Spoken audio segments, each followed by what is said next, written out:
Hello students, today we will discuss about the formation of chemical formulae. Chemical फार्मूले कैसे बनते हैं और उस फार्मूलों को बनाने के लिए किन नियमों को हम इस्तेमाल करते हैं, किस प्रकार से हम number of valency of the atoms और आयंस को बैलेंस करते हैं और फिर हम एक फार्मूला बनाते हैं। वो सभी चीज़ें आज हम इस वीडियो में पढ़ेंगे। जैसे कि केमिकल फार्मूला, अब उसकी थोड़ी सी एक डेफिनेशन देख लेते हैं और किस प्रकार से वो चीज़ें बनती हैं। जैसे कि ionic compounds, ionic it means due to the formation of ions, ions का कॉम्बिनेशन होगा तो जो कंपाउंड बनेगा वो क्या कहलाता है, आयनिक कंपाउंड। और आयंस बनते हैं due to the charge acquired by an atom. कल वाली वीडियो में, जो पिछली वीडियो थी हमारी, उसमें हमने पढ़ा है कि जब एक एटम के ऊपर चार्ज आ जाता है नेगेटिव या पॉजिटिव तो उसको हम आयंस कहते हैं। और वो जब आपस में कंबाइन होके जो कंपाउंड बनाते हैं वो क्या कहलाते हैं, आयनिक कंपाउंड कहलाते हैं। Ionic compound are form by the combination between metals and non metals, क्योंकि एक को डोनेट करना है, एक को गेन करना है। मेटल्स जो हैं वो डोनेट करती हैं इलेक्ट्रॉन्स को तो उनके ऊपर पॉजिटिव चार्ज आता है। नॉन मेटल्स गेन करती हैं इलेक्ट्रॉन्स को तो उनके ऊपर नेगेटिव चार्ज आता है। और हमें पता है नेगेटिव और पॉजिटिव चार्ज एक दूसरे को अट्रैक्ट करते हैं, इसलिए जो आयनिक कंपाउंड्स हैं वो मेटल्स और नॉन मेटल के बीच में बनते हैं। और जब इसको लिखेंगे हम किसी फार्मूले के अंदर तो वो क्या है, while writing the formula of an ionic compound, the metals element is written on left hand side. metals का जो एलिमेंट आएगा वो लेफ्ट हैंड साइड में आएगा एंड नॉन मेटल एलिमेंट जो आएगा वो राइट हैंड साइड को जाएगा। इन नेमिंग, जब उसको हम नेम कर रहे हैं, उसको लिख रहे हैं, वो कैसे आएगा, जैसे कि in naming the ionic compound the metal element is named as such, जैसा उसका नाम है वैसा ही उसको हम लिखेंगे। But the name of non metal element is change to have the ending, उसके पीछे हम क्या लगा देते हैं, आइड। जैसे ऑक्सीजन आई हुई है तो ऑक्साइड बन गया, क्लोरीन आई हुई है तो क्लोराइड बन गया, सल्फर आया हुआ है तो सल्फाइड बन गया। कह क्या रहा है एक बार उसको हम देख लेते हैं, उसके बाद हम आगे टॉपिक को चलाएंगे। Ionic compound is form between metal plus non metal, metal और नॉन मेटल के बीच में। अब हम एक मेटल ले लेते हैं सोडियम, एक नॉन मेटल है क्लोरीन। और जब ये आयन की फॉर्म में आएंगे, इसका पॉजिटिव आयंस बनता है, ये negative ions. When they combine together, they form NaCl, एक आयनिक कंपाउंड है सोडियम क्लोराइड। ये बना कैसे है, ये थोड़ा सा इसी वीडियो में बाद में समझाएंगे कि NaCl का फॉर्मेशन हुआ कैसे है। अभी हम यहाँ पे नेमिंग कर रहे हैं कि नेमिंग वाला सिस्टम क्या वो समझा रहे हैं। तो इसने क्या कहा था, जो लेफ्ट हैंड साइड है उसमें मेटल लिखी जाती है, राइट हैंड साइड में नॉन मेटल आती है। अब जब इसका नाम लिखेंगे तो ये तो सच एज ऐसे सोडियम, जैसे सिंबल हमें दिखा रहा है सोडियम, परंतु जो नॉन मेटल है, नॉन मेटल का नाम हम आइड, IDE, तो यहाँ पे क्लोरीन है तो ये क्या बन जाएगा, क्लोराइड।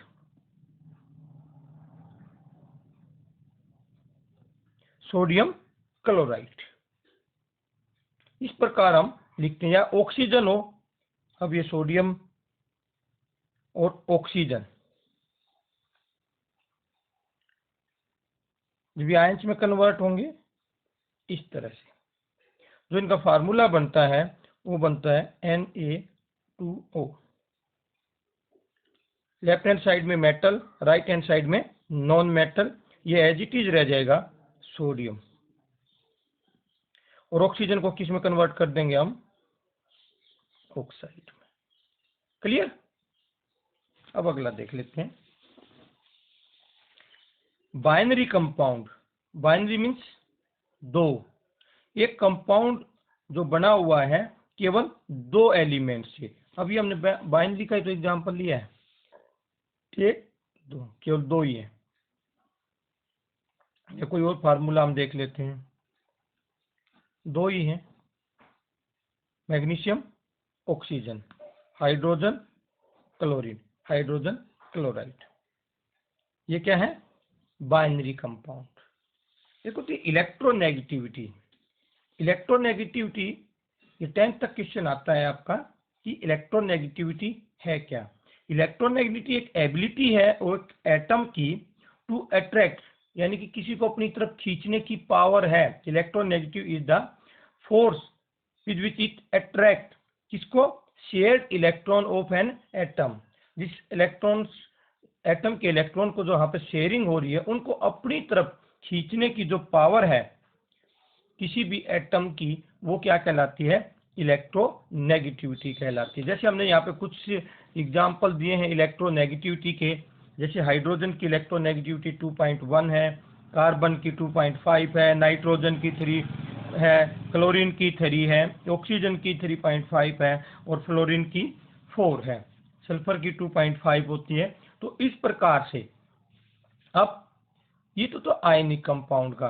अगर मोलिकुलर कंपाउंड आ रहा है जो कि दो नॉन मेटल्स के बीच में हम फॉर्म करते हैं, तो उसको क्या करते हैं, कैसे लिखते हैं, किस प्रकार से उसको लिखने का तरीका है? Molecular compound are formed by the combination between two different non metal elements. Molecular compound जो बनेंगे वो क्या बनते हैं? दो डिफरेंट नॉन मेटल्स के बीच में बनते हैं। और अब उनको जो लिखेंगे हम, जिसकी लेस इलेक्ट्रोनेगेटिविटी हो, जो दो एलिमेंट्स हमने लिए हैं नॉन मेटल्स के, वो आपस में कंबाइंड होंगे, एक मोलिकुलर कंपाउंड बनाएंगे। तो उसको लेफ्ट हैंड साइड कौन सा लिखा जाए, यानी कि पहले नंबर पे कौन सा आएगा और सेकंड नंबर पे कौन सा जाएगा, उसको लिखने का एक तरीका है। क्या करेंगे हम? जिसकी less electronegative non metal element हो उसको लेफ्ट हैंड साइड में रखेंगे, और जिसकी ज्यादा होगी वो कहाँ चला जाएगा? राइट हैंड साइड में चला जाएगा। और नेमिंग का फिर वही है, जो पहले वाला है जिसकी लेस है वो सच एज इट इज लिखा जाएगा, और जो दूसरा वाला है वो आइड के साथ में लिखा जाएगा। जैसे हम यहाँ पे एक एग्जांपल ले लेते हैं हाइड्रोजन का। Hydrogen react with chlorine, hydrogen chlorine के साथ रिएक्ट कर रही है, तो क्या बना रही है? हाइड्रोजन क्लोराइड लिखते हैं हम इसको। अब वो लिख क्यों रहे हैं? ये ऊपर जो हमने अभी डिटेल किया है इसके कारण से। अब हो तो ये भी सकता था ClH, पर हमेशा हम HCl ही लिखते हैं। HCl लिख रहे हैं तो इसका कुछ ना कुछ तो कारण होगा। कारण क्या है? इसकी इलेक्ट्रोनेगेटिविटी। जिसकी इलेक्ट्रोनेगेटिविटी कम होगी दूसरे से, वो पहले लिखा जाएगा, और जिसकी ज्यादा होगी वो बाद में लिखा जाएगा। तो हाइड्रोजन की जो इलेक्ट्रोनेगेटिविटी है आपको दिख रही है 2.1, और क्लोरीन की कितनी है? 2.5। अब ये क्या हो रहा है?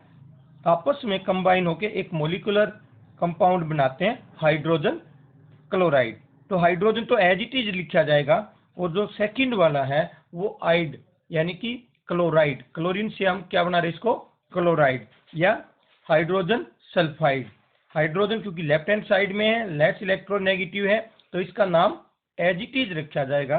जबकि सल्फर जो है उसकी इलेक्ट्रोनेगेटिविटी ज्यादा है, और इस कारण से उसको बाद में सल्फाइड यानी कि आईडी, सल्फर से सल्फाइड में कन्वर्ट हो जाता है। कई बार आपने देखा होगा कि कई बार हम कार्बन डाइऑक्साइड या ट्राइऑक्साइड या टेट्रा या फास्फोरस पेंटाक्लोराइड इस प्रकार के नाम लिखते हैं कहीं पे। तो क्या हो रहा है? When there are more than one atom of an element in a molecular compound, the number of atoms is indicated. जो नंबर है एटम्स के, उसको हम एक परफिक्स का इस्तेमाल करते हैं। कैसे? यदि एक है तो उसके लिए हम मोनो का इस्तेमाल करते हैं, मोनो ऑक्साइड। दो है तो डाई, तीन है तो ट्राई, चार है तो टेट्रा, पांच है तो पेंटा, छह है तो हेक्सा। इस प्रकार से हम इनके परफिक्स का इस्तेमाल करते हैं, परंतु कई बार आपको कंफ्यूजन आती है, ये हर जगह क्यों नहीं इस्तेमाल हो रहा है, हर जगह पे क्यों नहीं इस्तेमाल हो रहा है। कहीं कहीं इस्तेमाल करते हैं, हर जगह तो हम इसका इस्तेमाल नहीं करते, तो उसका भी एक नियम है। अब ये आएंगे कहाँ पे, द परफिक्स आर नीडेड, कहाँ आवश्यकता होती है, इन नेमिंग बाइनरी मॉलिक्यूल्स, जहाँ पे दो ही एलिमेंट्स आपस में कंबाइन हो रहे हो, in those cases where the same two non metals element form a number of different compound having different number of atoms. पहले इस बात को आप एक बार समझ लीजिए कि हो क्या रहा है। जो आप मोनो, डाई, ट्राई, टेट्रा, पेंटा इस्तेमाल करोगे, वो सिर्फ और सिर्फ, पहली बात तो बाइनरी कंपाउंड में हो रहे हैं, दूसरा वो बाइनरी कंपाउंड्स जहां पे सेम एलिमेंट्स, सपोज करो, अभी एक एग्जांपल ले लेते हैं हम, carbon plus oxygen, carbon oxide और कार्बन प्लस ऑक्सीजन हम बना रहे हैं CO2, CO और CO2, यानी कि सेम टाइप्स, सेम है यहाँ भी, और यहाँ पे ये अलग अलग बना, यानी कि एक से ज्यादा बना रहे हैं। उस केस में यहाँ पे आप मोनो, डाई, ट्राई इस प्रकार के जो परफिक्स हैं उनका इस्तेमाल करते हैं। अब यहाँ पे तो कार्बन मोनोऑक्साइड है और यहाँ पे कार्बन डाइऑक्साइड है, तो केवल और केवल ये जो परफिक्स लगाए जाते हैं ये वहीं पे लगाए जाते हैं जहां पर same two non metal elements combined together to form different number of atoms के साथ में डिफरेंट कंपाउंड बना रहे होते हैं। अब अगर हम ऑक्सीजन का और नाइट्रोजन का इस्तेमाल देखें यहाँ पे, तो नाइट्रोजन ऑक्सीजन के साथ मिलकर नाइट्रोजन मोनोऑक्साइड भी बनाती है, नाइट्रोजन डाइऑक्साइड भी बनाती है, और डाई नाइट्रोजन ट्राइऑक्साइड भी बनाती है। ये नाइट्रोजन और ऑक्सीजन, नाइट्रोजन और ऑक्सीजन, नाइट्रोजन और ऑक्सीजन सभी सेम है, तो इस बात का हमें ध्यान रखना है। If our two non metals element from just one compound, अगर दोनों सिर्फ एक ही बना रही हैं, दो नॉन मेटल सिर्फ एक, जैसे हाइड्रोजन और क्लोरीन मिलके हाइड्रोजन क्लोराइड ही बनाते हैं, तो फिर हमें वहां पे ये मोनो, डाई, ट्राई इसका इस्तेमाल करने की जरूरत नहीं है। यानी कि हम नहीं कहेंगे कि मोनो हाइड्रोजन मोनो क्लोराइड ना, क्योंकि इन्होंने एक ही बनाना है, तो उसका एक स्पेशल नाम है कि हाइड्रोजन क्लोराइड, उसी को हम ऐसे रखते हैं। दूसरी चीज होती है कि कुछ एक के सिर्फ कॉमन नाम है, हम उनको एज ए फार्मूले इस्तेमाल नहीं करते। जैसे हम इसी को देख लेते हैं, H2O, H2O को हम कभी भी हाइड्रोजन ऑक्साइड नहीं बुलाते, हम सीधे इसको क्या कहते हैं, वाटर, या NH3 अमोनिया। कुछ एक ऐसे ये कॉमन है जो आपको इनके कॉमन नाम से ही, जैसे H2SO4 है, सल्फ्यूरिक एसिड नाम है, तो ये कॉमन नाम से भी जिनको जाना जाता है। साइंटिफिक नेम अगर है नाइट्रोजन ट्राइऑक्साइड देखें हम, सॉरी ट्राईहाइड्राइड देखें अमोनिया का, परंतु हम उसको एक ही कॉमन नाम है अमोनिया से ही जानते हैं। क्लियर। अब हम कुछ फार्मूले बना के देखते हैं कि फार्मूले बनते कैसे हैं। अब फार्मूले जब हम बनाते हैं, जो सबसे मेन टॉपिक है आपका फार्मूले का, फार्मूले बनाने के लिए अब आप अभी जो सबसे पहले मैंने बताया था कि इसको हम बाद में डिटेल करेंगे कि ये बना कैसे है। ये तो एक आयनिक कंपाउंड है, दो आयन्स हैं। पहले हम एक मोलिकुलर कंपाउंड्स का फार्मूला देख लेते हैं कि मोलिकुलर कंपाउंड जो बना रहे हैं, सपोज करो हम बना रहे हैं हाइड्रोजन सल्फाइड,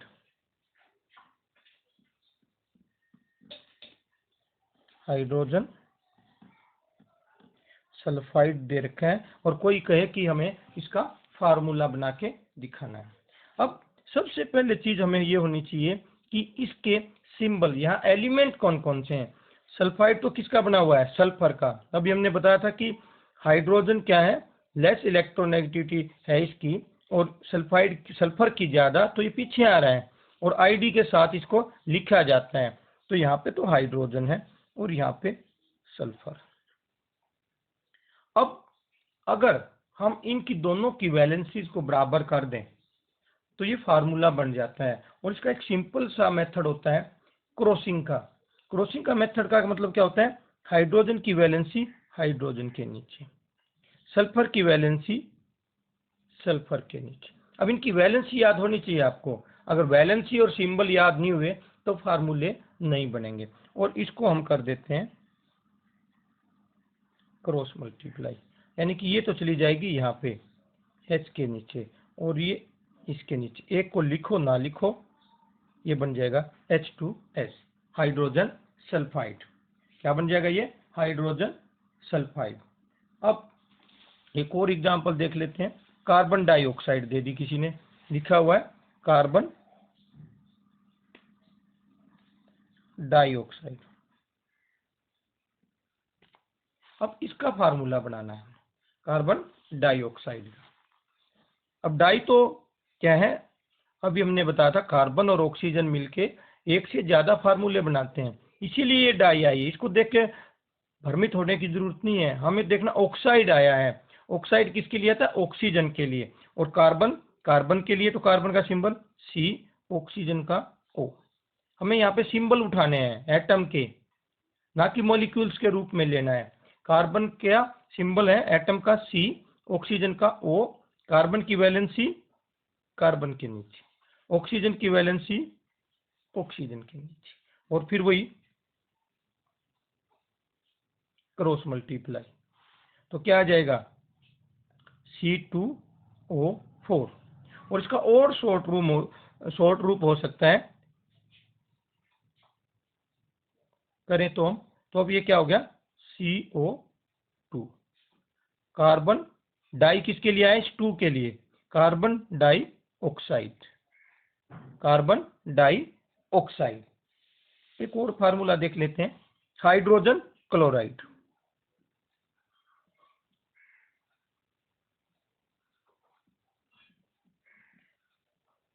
हाइड्रोजन के लिए H और क्लोराइड किसके लिए है, क्लोरीन को किसमें कन्वर्ट किया हुआ है, क्लोराइड में। तो क्लोरीन का सिंबल Cl। अब क्या है, हाइड्रोजन की वैलेंसी इसके नीचे और क्लोरीन की वैलेंसी इसके नीचे, और क्या बन गया ये HCl, hydrogen chloride. Carbon tetra chloride, carbon tetra chloride. Tetra देख के भ्रमित होने की जरूरत नहीं है, हमें तो ये देखना है कौन कौन से एलिमेंट्स यहाँ पे आए हुए हैं। तो एक कार्बन है C, और क्लोराइड फिर आया हुआ, तो किसके लिए है ये, क्लोरीन के लिए। अब कार्बन की वैलेंसी कार्बन के नीचे और क्लोरीन की वैलेंसी क्लोरीन के नीचे, और इसको क्या बन गया ये CCl, और ये इसके नीचे आ जाएगी 4। क्या हो गया CCl4। अब ये लिखा जाता है carbon tetra chloride, carbon tetra. ये टेट्रा जो है इस 4 के लिए। इसको देख के आपको फार्मूला बनाते वक्त भ्रमित होने की जरूरत नहीं है। अब जैसे कोई और भी एक सैंपल प्रॉब्लम जैसे हम उठाएं, यहाँ पे हमारे पास एक सैंपल प्रॉब्लम है, उसको हम देख लेते हैं। The valency of an element X, नाम नहीं दिया है, उसकी वैलेंसी बताइए आपको, and that of oxygen is 2।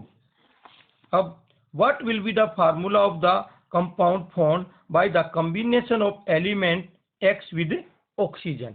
अब इस X के अकॉर्डिंग इसका फार्मूला बना दो। हमें तो क्या है, वैलेंसी मिल जाए, XYZ हो या किसी का नाम हो। अब हमारे पास उसने क्या कह दिया, एक तो X है और दूसरा ऑक्सीजन है। तो X के नीचे X की वैलेंसी, ऑक्सीजन के नीचे ऑक्सीजन की वैलेंसी। तो क्या करते हैं हम, X ऑक्सीजन 2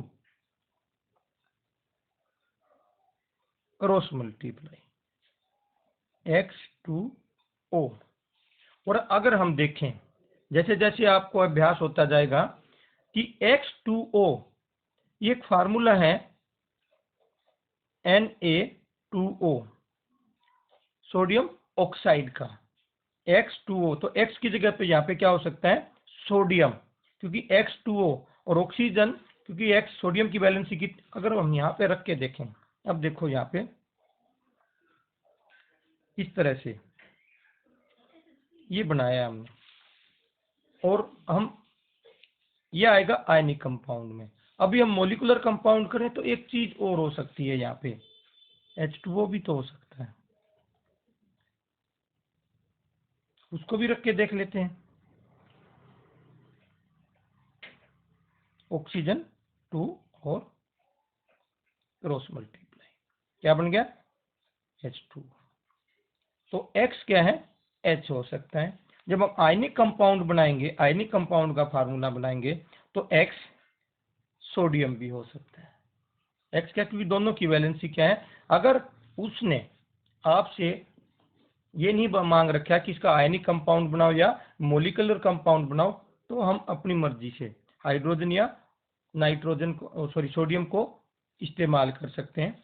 और अगर वो कहे कि ये मोलिकुलर कंपाउंड बना के दिखाइए तो हाइड्रोजन, और आयनिक कंपाउंड बना के दिखाइए तो सोडियम का इस्तेमाल करते हैं। क्लियर। इस प्रकार से हम बहुत सारे मोलिकुलर फार्मूलों को बना सकते हैं। इसके लिए सबसे ज्यादा जरूरी क्या है कि आपको वैलेंसी और सिंबल याद हो। अगर वैलेंसी और सिंबल याद नहीं हुए तो फिर इन फार्मूलों को बनाना मुश्किल है। इसके लिए जो आपको टेबल बनाकर दी गई है उस टेबल को लर्न कीजिए।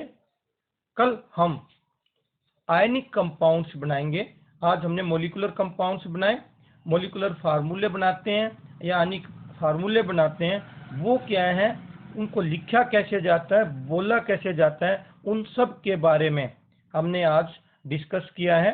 तो एक टॉपिक जो हमारा इस चैप्टर में अभी मोस्ट इम्पोर्टेंट और रह गया है, वो क्या है, आयनिक कंपाउंड का जो फार्मूला बनाते हैं वो कैसे लिखे जाते हैं, वो कैसे बनाए जाते हैं, उसके बारे में हम अगली वीडियो में डिस्कस करेंगे। ओके।